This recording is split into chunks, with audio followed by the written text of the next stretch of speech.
Thursday in Dallas, Cathy Engelbert recoded biology as hate.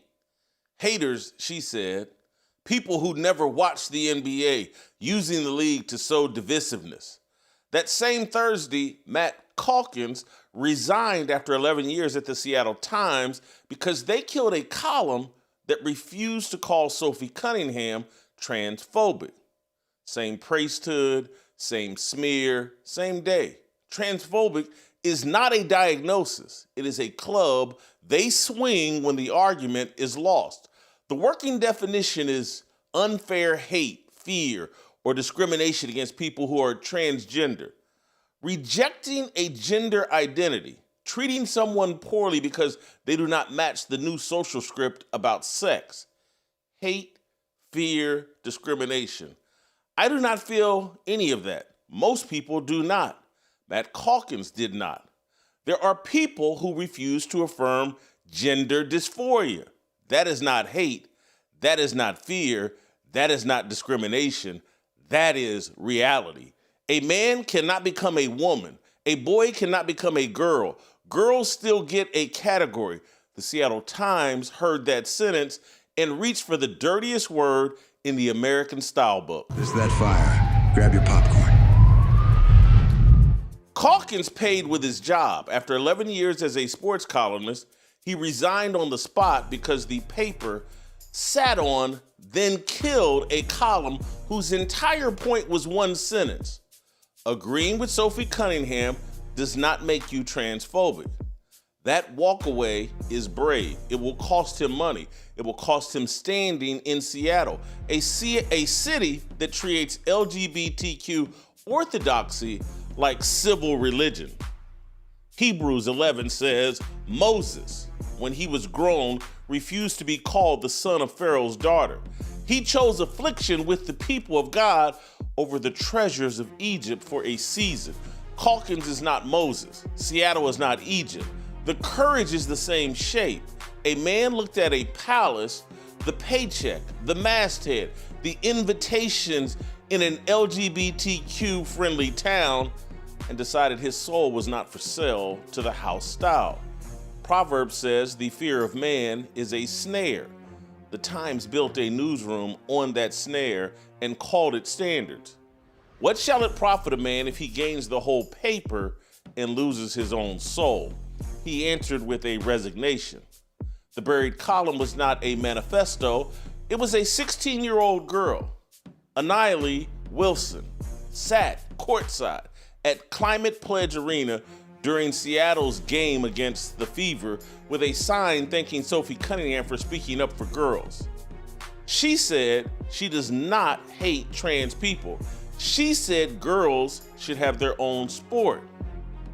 After the game, co-owner Celeste Keaton walked over, called that child insane, hoped Jesus could forgive her, and left her in tears. The Times still would not print the column. Francis Stout still takes daily abuse at Tumwater High for refusing to play basketball against a biological male from Shelton. Calkins put those girls in copy. The paper chose the priesthood over the child. On Substack, Calkins listed the spikes himself. This was not his first kill. He wrote that the Times sat on skepticism about the U.S. women's national team's equal pay gospel. It sat on cancel culture in sports. After George Floyd, it sat on a column asking people to hear a black state championship coach, Mike Bethea, who said, "Don't stereotype cops." Same crime every time. The copy contradicted the newsroom's approved story. A columnist's job is heat on the hottest subject.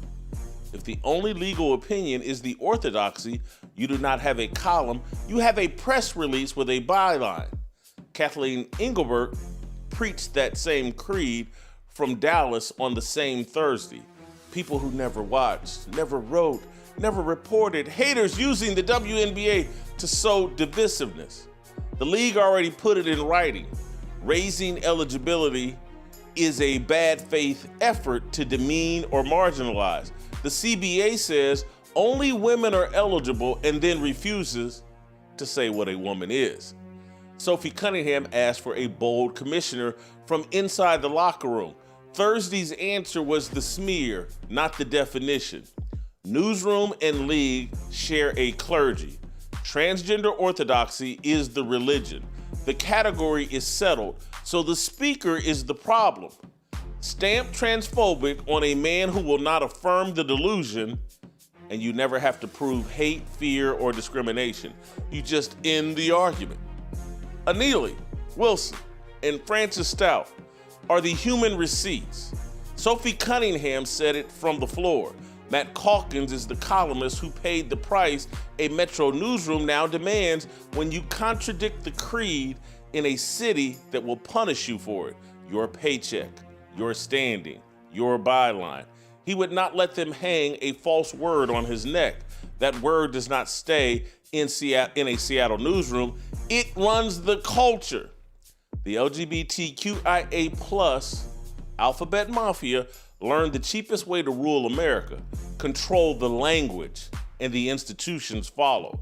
Newspapers, leagues, school, your corporate HR department. You do not have to win the argument that a man is a woman. You only have to make the man who says no unemployable, unpublishable, and afraid. Washington votes on girls' sports in November. The readers get a turn the masthead and the commissioner would not give a man with a deadline. Calkins chose the girls in the copy over the false god in the Seattle Times style book. That is my fire starter. Steve and Charles are just around the corner. I want to take care of our sponsor who allows me to make these kind of bold statements. They're not like the Seattle Times. They have a biblical worldview, and they're not afraid of the truth. You guys know them well, I hope by now. Preborn. Preborn is the organization that I have partnered with, we have partnered with here at Fearless to support our biblical worldview that life begins at conception and that no child should ever be left behind or swallowed up while in the womb, killed in the womb. Preborn does this by providing expectant mothers an ultrasound that introduces that baby's heartbeat, an image of that baby to the mother while the baby's in the womb. That mother is now twice as likely to choose life. And that's where Preborn steps in and steps up and supports that mother and child for up to 2 years. They can do this because we do our job. We support Preborn. We donate to Preborn. Each ultrasound is $28. 5 ultrasounds is $140. I and many of us in the Fearless Army, we give monthly. We do that by going to preborn.com/fearless, registering and signing up. Put it, whether it's $28, whether it's $140, whether it's $14,000, it all goes towards saving babies' lives. There's another way to give, maybe even simpler for some of you. Just dial #250 and say the keyword baby. #250, say the keyword baby. Trust me, this is money well spent. It will make you feel good. It'll put a smile on God's face and make him think, oh, look at my boy there. He's doing a job well done. Trust me, you will not regret giving to Preborn. Your money's not blown on mid-level management and their summer homes or vacations during the summer down south. The money goes to ultrasounds and saving babies' lives. Preborn.com/fearless, #250, say the keyword baby. All right, let's bring in Steve and Charles, and we'll start here with Matt Calkins. Steve, I see you got your Hall of Fame jacket on today. That's good. Steve, we'll start there. Matt Calkins, this is why I left mainstream media. I don't want to indict Fox Sports, but I do just want to tell the truth that, all of these issues are very sensitive to these major media networks. And I could feel that my worldview was incompatible with mainstream media because they don't want me saying Jesus. They don't want me talking about these controversial issues from a biblical point of view. I'm not trying to demonize anybody, but this is the reality. These are hot button issues in mainstream media, and they answer to the LGBTQ and the organizations within their building. Steve, what do you think here about Matt Calkins' stance? I can relate. During the end of my period at ESPN, I was only there for 2 years, but when, as you described it, the summer of George Floyd, there was, I don't even think it was unstated. I think it was expected. You had to support the riots. Let's not call them protests. You had to support the riots, and you had to be highly liberal. And I felt like, Jesus, I remembered, I think I've told you this, when the Milwaukee Bucks players walked out of the bubble in support of Jacob Blake, right? And I remember Chris Mannix writing this tweet, "Oh, it's grave. These guys," and I just wrote underneath the tweet, "What are these guys going to accomplish? They're just basketball players." I remember I was ordered to take that down. And to this day, I'm not so sure any of those Milwaukee Bucks has ever done anything in that community to affect any of those people. So basically, their active protest was not going to work that day. Just really think about the impact. But there is a gatekeeping going on. What has taken place in modern society with the media and all these conglomerates, which are really becoming owned by 3 or 4 entities. It's very, very Orwellian. There's no doubt. This is a lot like 1984. There is an approved message. It is not the truth. Because, Jason, I think me and you both came into this maybe with a lot of naivete, as they call it, right? We thought, we are here to tell the truth. We're going to be the truth tellers, and we're going to suffer the consequences. Now you suffer the consequences of telling the truth instead of the approved messaging. Again, this is very, very Orwellian. Steve, I don't want you to glaze me, but for guys of our generation, and there's probably 3 to 5 year age gap between me and you, I'm your senior. But you remember, and I remember, it used to not be this way. I mean, I got into this business because of Mike Royko, Chicago columnist. He said a lot of things that made people uncomfortable and was celebrated for it. And that was my whole business model. That was my whole journalism model. And I used to get awards for what is now illegal. It blows my mind. Jason, they say like one of the tenets of journalism and one of the definitions of it is writing or saying things that they don't want you to. Because, I was told this a long time ago. Steve, if you're not pissing somebody off with something you write once in a while, you are not doing your job. And if all you're doing is writing things to please those that you cover, you're not really doing journalism. You know what you're doing? Public relations. There used to be this phrase, speak truth to power, right? I don't know if that exists anymore. I love asking Doug Krikorian, who was one of the major sports columnists when I grew up. When he was at the age where I was reading the newspaper every day, he was at the Herald Examiner. He used to be the one guy that would rip Kareem Abdul-Jabbar. I mean, it's a much lighter subject, but he'd actually say this guy's old, he loafs on defense, doesn't rebound, and Moses Malone, and people would get pissed. And once a year, Jason, you know what he would do? He'd call his good friend Wilt Chamberlain, who for an hour would rip Kareem, and that would be like every year you waited for it. Until one year, Wilt Chamberlain said, well, wait a minute, that was off the record. Why'd you? And then their friendship ended. Something happened there. And Doug was very interesting in a sense that during the OJ trial and all the way up till the very end of the testimony and then the eventual verdict, he was flat out saying, yeah, OJ killed her. I mean, he was making jokes about it, and he lost a lot of fans. I actually believe, Jason, we spoke about this. If you engage on social media with the public that reads you or that you rely on to support your business or your clicks and views, there's this pressure to pander, not to tell the truth. You don't want to anger the masses. So now before you hit that send button, you're thinking, that guy might unsubscribe to me.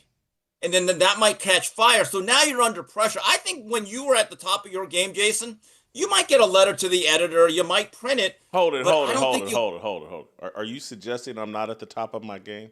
Is that what you said? I'm talking as a newspaper columnist. Yeah, That's I'm what I joking. mean. Yeah. Fearless is always at the pinnacle, especially when I'm on. But anyway, I'm just saying it's much different than to get the occasional letter that you might print up every Saturday afternoon, right? But when you are getting like this guy, Matt Calkin, you ever go to his comments on his tweet? It's very interesting the reaction that he's getting. It's not universal praise. No, no, he definitely not. We've been programmed, and Charles, you're a unique witness to it because you've had a great friendship with Wally Hall for hell, it seems like your entire life, and then you moved to Kansas State, you moved to Kansas, and you and I become friends. And Wally Hall was just a shorter, uglier version of me in Arkansas. And so you've witnessed two guys. Like I'm sure you and Wally have the same conversation that we're having right now. Like, holy cow! I used to be able to say this, I used to be able to say that, and now I can't say any of it. Well, Wally Hall's column was called "Like It Is" by Wally Hall. You know, you just started reading that in high school. But first, I'll be remiss not to give guys like you and Steve Kim an apology because I'm sure you've heard me take a couple of shots at the media here in the past couple of months and wonder where the softness come. You know, insinuated that nobody had a pair. I understand why now. I get it. It ain't like it used to be. You can't be like it is. Uh, you can't just. You can't. If you and Steve Kim are working at the same newspaper, it's almost as if one of y'all can't be liberal and one of y'all can't be conservative. You better have the same view. Here's the talking points. Here's what you can say, and here's what you can't say. And and I hate to say this, but when Trump is saying fake media, maybe that's what he's talking about. It's not real. He's not saying every story that you hear in the media is fake. But now if everybody has a script they have to go by, yeah, it becomes fake media. Uh, this whole WNBA deal, I'm telling you, Jason, everybody is at the same dinner table. You, me, Cathy Engelbert, everybody done. We at the same dinner table as on this transgender deal. They, in no way whatsoever, want a biological man playing in the WNBA, and there will not be one. All right. Now we're arguing over the wording now. We don't want to offend somebody because of the wording right now. Does Cathy Engelbert know what a woman is? She knows what a woman is, but for some reason she can't say it. And the WNBA can't say it. And there's your question right there. Because trust me, there is a ton of men in this country who are transgender who are really good at basketball, and yet nobody has gone to get them. I can think of a couple right off the top of my head who would dominate the WNBA, and yet they sit at home. They're not welcome. A biological man is not welcome in the WNBA. Trust me. Uh, I agree with you. Had a commentary on that. Like they're really more into the women that live like men. That's who they're really trying to protect, not these men who try to transition into womanhood. But Charles, from a like the box that Matt Calkins is in, to me, it feels like coaches are in the same boxes now. You can't be Bobby Knight. You can't be what Nick Saban was. You can't be what Tom Izzo was. You can't be what probably even a Mike Krzyzewski or whatever. Coaches feel the same pressure to stay inside the same box as a Matt Calkins, a Jason Whitlock, a Wally Hall. There's pressure on you all to just kind of go along with what the culture has said, because if you don't, your school president, the campus, the professors on campus are going to come after your job. You're absolutely right. Yeah, you take Wally Hall, for instance. Danny Ford, wins a national championship at Clemson. He comes to Arkansas and take over for Jack Crow. And it's not going too well. And he says some things here and there. And so Wally Hall got up one morning and it was just an all-out onslaught. for about a week. He basically got Danny Ford fired. Same thing with Whoop Sanderson. I mean, it's like you would read stuff that he was writing and you would just cringe. Then I moved to Kansas, and I remember a friend of mine, he was talking about your heart. The first thing he said was, "Oh, that dude crazy." So he didn't say dude. He didn't say dude. Yeah. And so because it was like y'all had autonomy, you could write what you wanted to write. All right. If you stepped over the line, hey, you had to pay the price for it. But there wasn't somebody telling you don't do this and don't do that. And you just don't get that these days. It's like the newspaper has become obsolete. I mean, that is real dangerous now. If the editor at the newspaper in Seattle can tell one of his top columnists, "I'm not going to let you write that because I don't like your stance on it," how much credibility does the newspaper have now? It doesn't have any. Steve, how did we get here? Is it the collapse of local advertising dollars to support a newspaper? Is it just technology? Everything moved to the internet, and so everyone's click obsessed.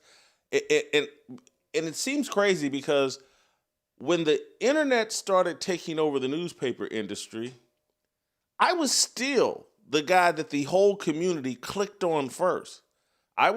Everything that I wrote was always the most popular thing that was published in the Kansas City Star that day.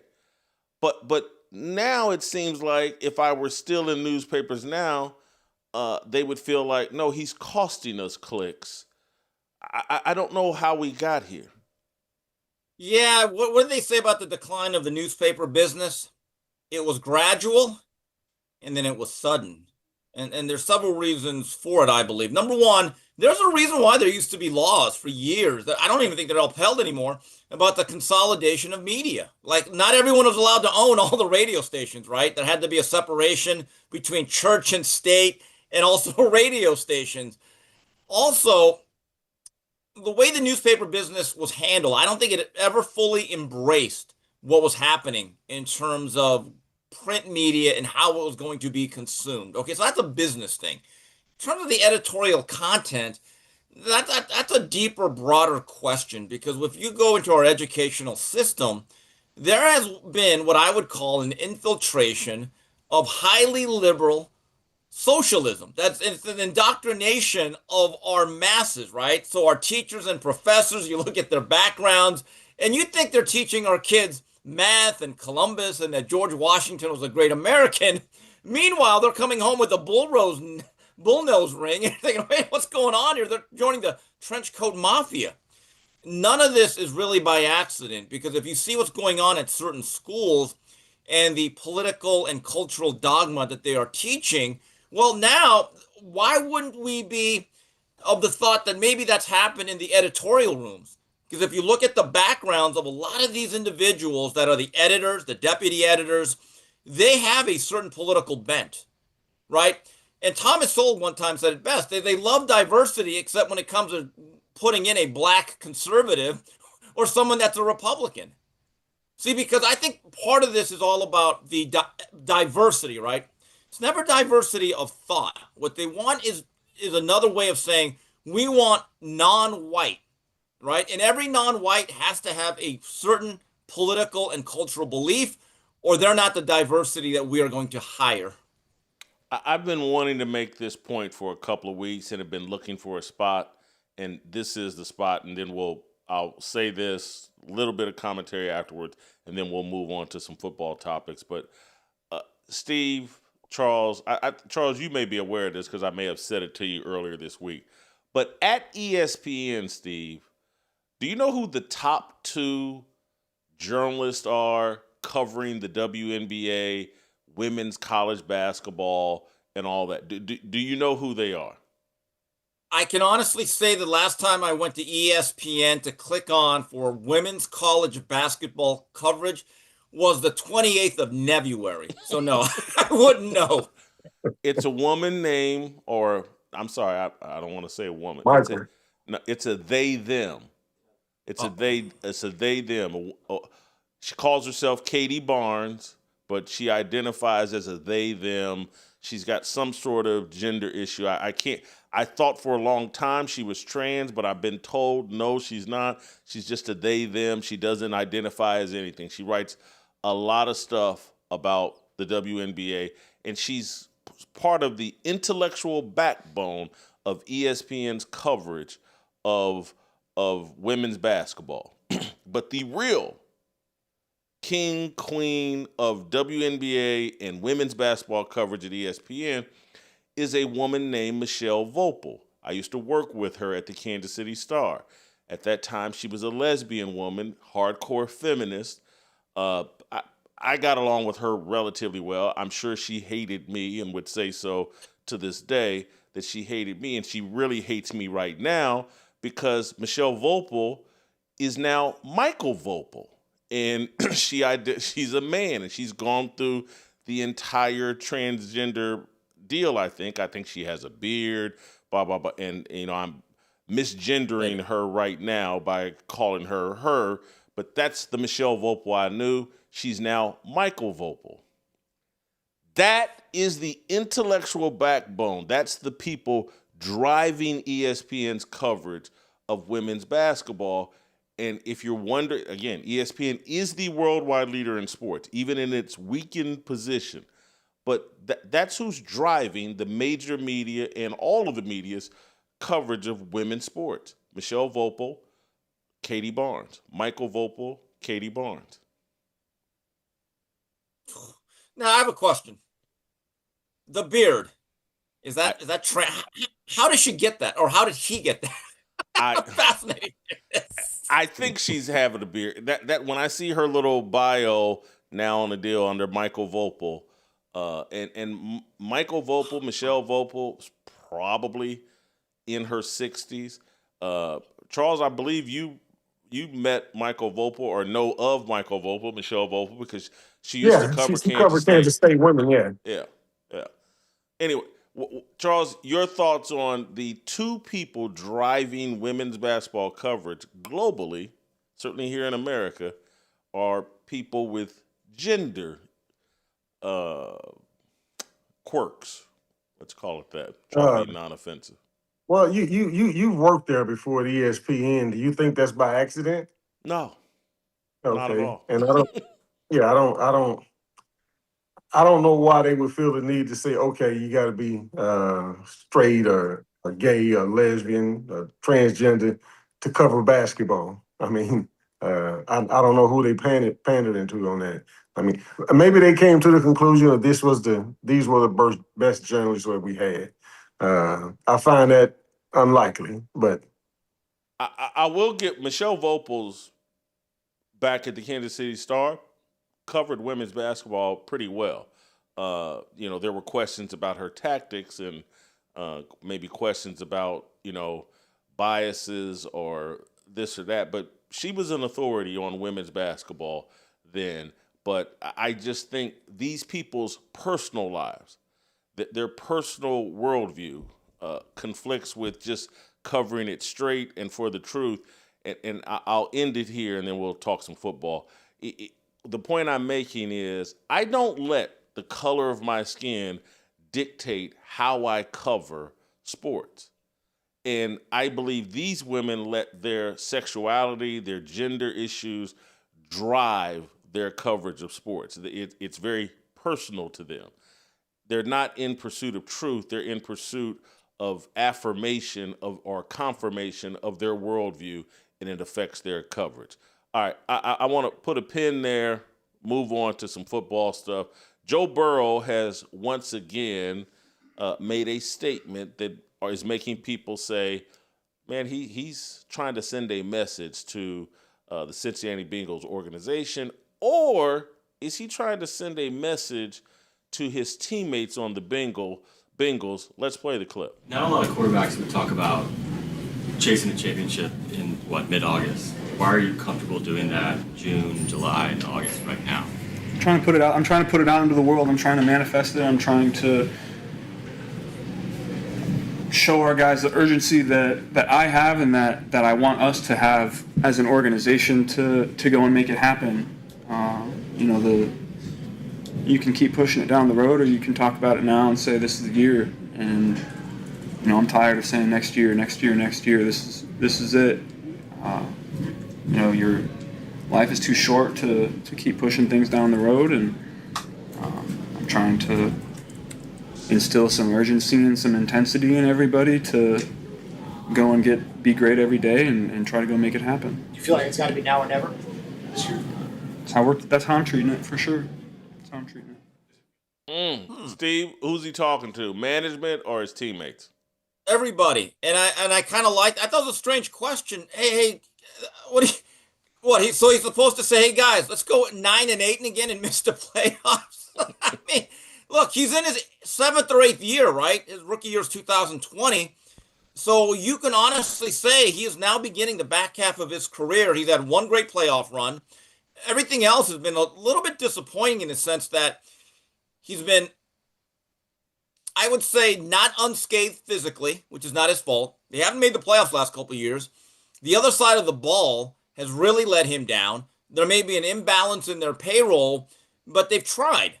I don't think they're quite the cheap organization they usually are. And I think this is his way of saying, hey, guys, I'm running out of time. The best version of me, you probably get him for about 2-3 more years, and then I go on the physical descent. And that's a realization, I believe, guys, is felt more by football players than anybody for one very simple reason.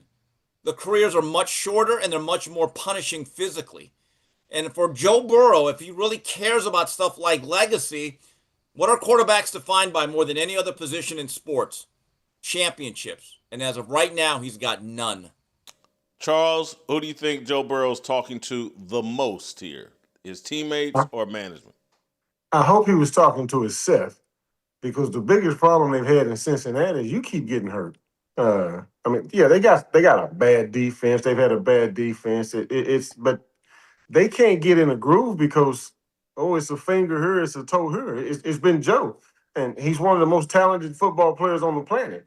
But can you say, boy, I think Joe's going to play 17 games this year?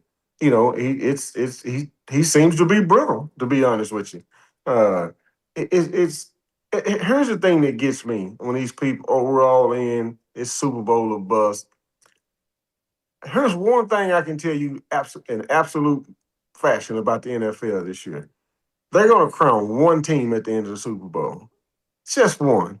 There's going to be a whole bunch of good teams that's not going to be standing on that podium. So to say that everybody's a failure for not winning the Super Bowl, I've never bought into that. I've just never bought into it. I mean, Joe Burrow and the Cincinnati Bengals can have the greatest season this year. He could be the MVP of the league. Their team could be very successful. And then they may come up short in the AFC Championship game against Baltimore. That doesn't mean he failed in any kind of way. Yeah, but Charles, to be fair to Joe Burrow, the Bengals are about 2 linemen away from being in good offensive line. Anthony Munoz and Willie Anderson. So I don't think any quarterback would have been durable behind what was in front of them. And here's the problem, Charles. I agree with you. It's not necessarily a zero-sum game, but it's not like the Bengals are winning 10 to 12 games and making the playoffs. They're not even making the playoffs. So I don't even know if you can call them a good team that fell short. They're just a team that's a non-playoff team with a franchise quarterback, and in many ways, that has to be viewed as a failure. Well, so then the question becomes even sillier. Then I mean, you gotta. What, they've been to the Super Bowl twice as a franchise, or is it 3 times? Three. They've been 3 times. They've never won one in the history of the franchise. At one point, they were considered the worst organization in all of professional sports, and we're talking about Super Bowl. Winning Super Bowls, and we haven't got to the point in his tenure that we're a playoff team on a year-to-year basis. So it's like they're going to jump a whole bunch of hurdles to get to the finish line, and sometimes you can do all you can do. You can be as good as you can be, but you have no control over how good them other guys are going to be. So it may be just as simple as, hey, Kansas City, Buffalo, Denver, New England, Baltimore, they're just better than y'all. Hey, and this has got to be quick, guys, but this is important. I got a final question, then I'm going to move on to Fernando Mendoza last night. But just a quick yes or no here. This morning, our producer, Luke, made an analogy comparing the Cincinnati Bengals to the Los Angeles Rams. Is that a fireable offense? Is that he compared their rosters to each other? Is that a fireable offense? Steve? Jason, if you let him even work today, you are a soft leader. That's my answer. Charles? Well, I was going to give him an out and say, yeah, they're both American cities, but you said roster, so no, the LA Rams defense potentially scares me. Yes. The Cincinnati Bengals defense does not, and I don't Not care so who much. they acquired. If Geno Atkins is back playing nose guard, I'm not scared. But anyway, Luke, have your papers ready.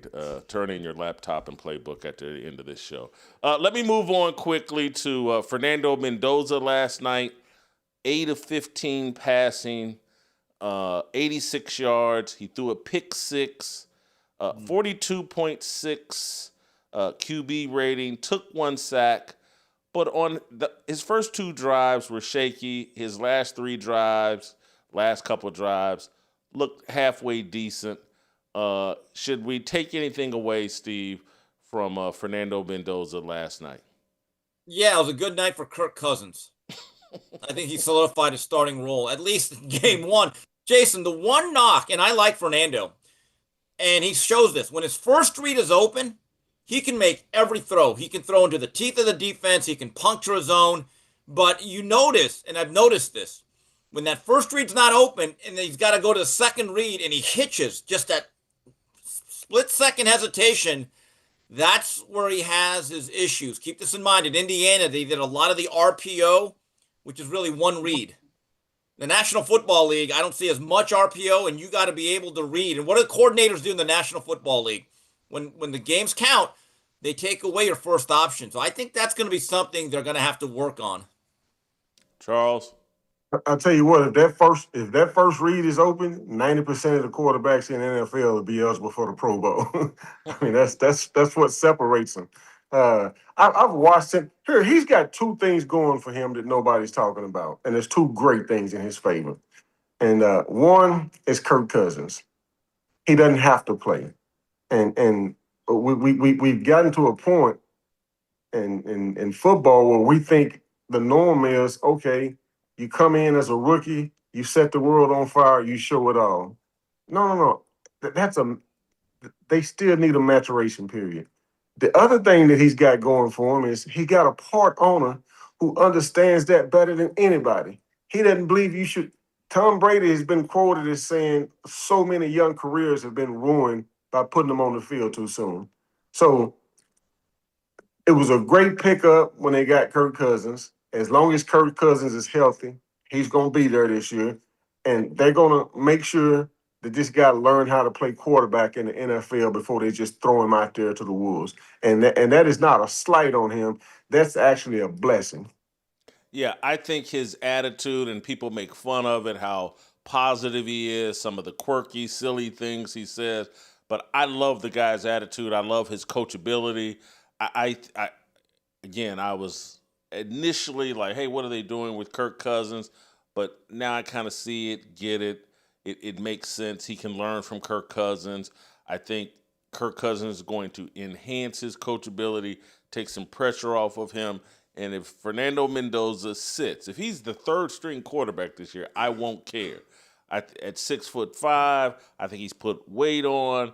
I think his arm is better than I thought, and I certainly believe he's coachable. I think I think that Fernando Mendoza is going to be a success. I got one other topic I got to get in, and we got a little time. We got about 10 minutes here. Luke insisted on this topic. Let's get to it. As the WNBA turns, starring Caitlin Clark, Angel Reese, Asia Wilson. Brought to you by George Soros, Adam Silver, Cathy Engelbert, and the Global Elite. Dildos were flying again last night in the WNBA, and Luke celebrated like it was Christmas in August. He was so thrilled about this. This was during the Angel Reese game last night, the Atlanta Dream versus the LA Sparks. There was a dildo thrown. Let's start there so that Luke can celebrate this. It's reported this week Park will skip the Asian Games. The Continental title.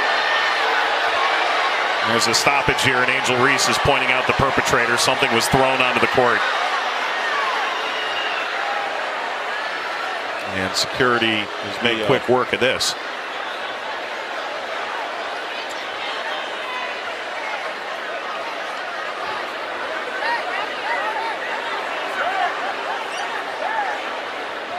And Brink kicking the object away.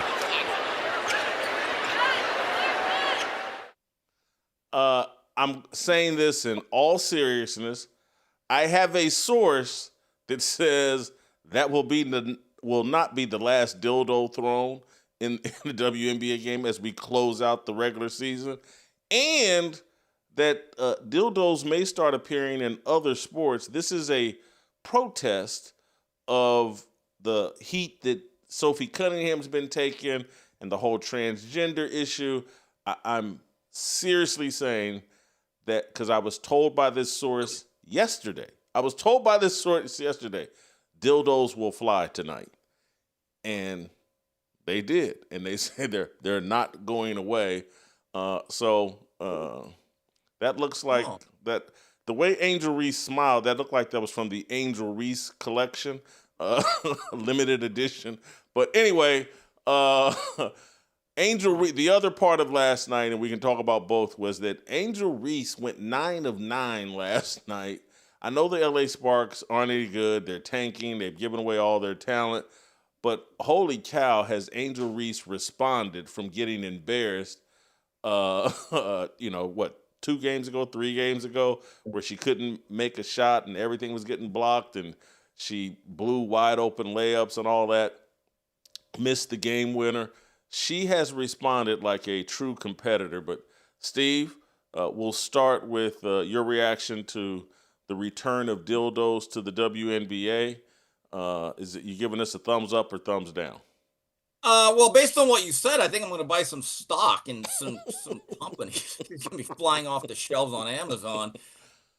The Angel Reese reaction where she's pointing, I haven't seen that time. Look, I've seen political assassination attempts where people weren't that adamant about pointing out the shooter. Like I was. It's really too bad she wasn't in Dallas back in '63. We would have found out who killed JFK. Yes. What happened to no snitching? By the way, so you go to big events, big sporting events, and certain high schools, and they have metal detectors, right? To make sure people aren't bringing in contraband and weapons. You have to have clear bags. Is the WNBA, and I'm being dead serious about this, do you think they'll start to do a little bit more at the entrance to make sure that this apparatus is not brought into games? Because I actually think it's funny, but it's not a great look because it's almost like you are mocking the whole league. It really does. I'm surprised that actually hasn't become a thing. And as for Angel Reese going 9 for 9, I got to give her credit. I will give her credit. Now, what was her heat map? Like, was all layups, mid-range jumpers, three-point shots? She hit two threes. What? Yes. Really? She was in her bag, Steve. She was in her bag. Right. She's a competitor. Right. You can say whatever you want. Her shot from her shoulder, it gets blocked, and you can say, hey, the LA Sparks didn't any good. But this woman is a competitor. She to get clowned the way she did just, 2 or 3, 4 days ago, and to come back with back-to-back great games, hats off to Angel Reese. Charles?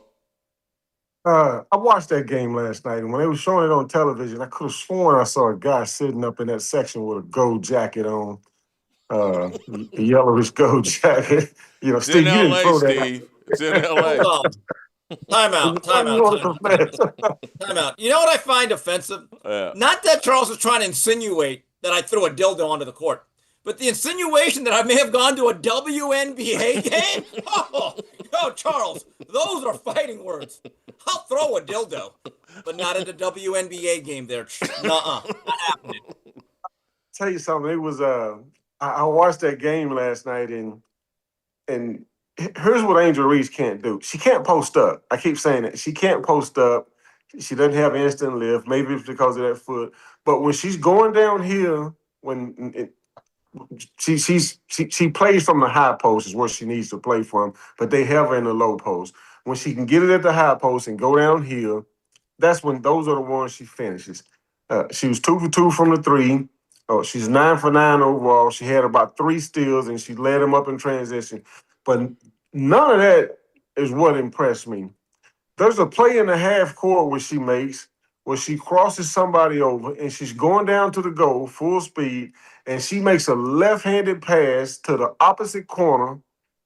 It was a dime. It looks like something Caitlin Clark would throw, to tell you the truth. She just threw it right there for an assist. I mean, these weren't assists where she was handing it off to the other post. She was actually playmaking. To get embarrassed the way she did on Sunday, and that was an embarrassment, and she got crucified. I bet you had this internet been around, Scott Norwood wouldn't have got blasted the way she got blasted. She got crucified, and if they didn't have to play another game this week, if you cut it off right now, she'll be the Eastern Conference Player of the Week. I mean, she bounced back by going into Las Vegas and getting 20 and 10 against Asia Wilson, and then she do what she did last night. And you gotta have a certain amount of moxie. You gotta be able to block out the noise to do what she's done this week. Let me, from a coaching perspective, Charles, let me ask you this question. Does it raise questions about her level of focus on a consistent basis? Because it's like, when she focuses, when she gets motivated, she figures out a way to be effective. Maybe she's not as focused on a consistent enough basis on basketball, and that's why there are these really awful games, and then there are these really good games. Well, here's the thing you have with young players. Their awful games usually come on the other end of the court. She never has an awful game on the defensive end of the court. She always gives you the energy. All her problems comes from around the basket. Now I heard the coach have a press conference one day, and he didn't say her name, but he was talking about her. She's forcing up. It's. I'm gonna tell you how big out. People think. Yeah, if I get this ball around the basket, I'm going up. No, you got to go out. She gets double teamed a lot, and she just turns and somebody's always blocking her because she needs to be faced up every time. Unless she got a guard posted up in transition, she needs to face up and go. And it's if she could eliminate that part of her game where she's just turning and throwing it into the defender's hands, I think there'd be way more consistent nights on offense. Jason, what you said kind of reminds me of a baseball player, and I don't want to make this comparison as an insult, but Manny Ramirez had the greatest capacity to make some of the biggest boneheaded mistakes, mental errors out into the field, and it didn't matter. His lack of self-awareness, I thought, was his greatest weapon, because with 2 out, down by 1, man on second and third, he could hit a 500-row shot just naturally. It didn't matter what happened the day before, the inning before, 10 minutes before. He could always stroke the ball. He had incredible confidence up at the plate. He didn't let anything affect him, and they had a term for it.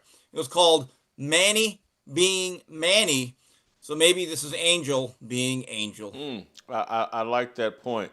I do want a final comment from both of you all. Dildos returning to the WNBA and perhaps the wider sport, because I've been told this is going to be happening at NFL games as well. I'm not joking when I say I had someone tell me yesterday that the dildos were going to start flying again, and they're going to start flying in other sports as well. I'm not joking when I say that. Thumbs up, thumbs down. Will this add something? Be quick, but don't hurry here. Thumbs up till the regular season starts. Let's just make this a preseason thing. That's my view of it. Charles? Well, you better not throw it in the city where a prosecutor is trying to make a name for himself and end up charging you with sexual assault. I'll leave it at that. Oh, very good. All right. Thank you, guys. I got to get to my closing argument. This is Fearless, the closing argument. They will sell you the streak. They will sell you the 37 points in a loss to the Dallas Wings last night. What the WNBA media and ESPN won't sell you is that Kelsey Mitchell has the second best case for league MVP this season. It's a true crime story worthy of a podcast or Netflix series, making a narrative murderer. The narrative is that the WNBA won't give Caitlin Clark her flowers. It's not true. Caitlin Clark has been named Eastern Conference Player of the Week 4 times this season. She was Player of the Month in June. The league knows her name. The cameras know her face. The graphics package knows how to spell Clark. The Indiana Fever player struggling to get celebrated is Kelsey Mitchell. With 7 games left, she is the clear MVP of her own team. You could really see it last night on the road in Dallas. Mitchell has transformed herself into a two-way player. Last night, she was elite on both ends of the court, shutting down Paige Beckers on one end and dropping 37 on the other. It was her best performance of an incredibly impressive season. That's the 21st straight game with 20 points or more, a new WNBA record. She passed A'ja Wilson on a layup before halftime. Kelsey Mitchell went 9 of 18 from the field, 4 of 7 from 3, 15 of 15 at the line, 5 assists. She scored or created 49 of Indiana's 85 points. 2 nights after she walked out of Toronto overheated, she put that on the floor in a loss. On a night when Dallas's 6'6" Aqua Career, I think is her name, shut off the paint with 7 blocked shots. Mitchell still found a way to be efficient without her normal amount of paint buckets. Mitchell is the most creative and best finisher at the rim we have ever seen in the WNBA. She's Rod Strickland with Mark Price's jump shot. She took the Beckers job last night at 5'8", Kelsey Mitchell, 5'8", and held Beckers to 13 points on 5 of 16 shooting. Most nights, that assignment is the best perimeter player on the other roster. That's who Kelsey Mitchell draws. Sports television knows how to sell a scorer. It has never known what to do with a small guard who also does the ugly work. Mitchell told ESPN she doesn't take statistics that serious. She wanted the dub. That's humility in a league that worships the clip. Volume gets the coronation. The dirty minutes get a shrug. A'ja Wilson is likely the MVP. Mitchell sits 4th in win shares. 7 games will not close that gap. She is not catching A'ja Wilson. But we are watching her transform into a pocket-sized A'ja Wilson, the second best player in this league right now, on pace to author one of the best seasons a small guard has ever had in the WNBA. The record is the noise. The assignment is the case. Hats off to Kelsey Mitchell. That is our show for today and this week on Fearless. I'll be on the Harmony channel in 5 minutes talking about the news related to Carmelo Anthony and Austin Metcalf. And we will have your favorite guest, Brianna Morello, on the show to discuss Carmelo Anthony and Austin Metcalf and the news out of Texas about both of these young men. It's going to be a great interview and conversation with Brianna Morello. I know you guys are going to enjoy it. That's all I hear. When's Brianna Morello coming back on the show? In 5 minutes. We'll see you next week on Fearless.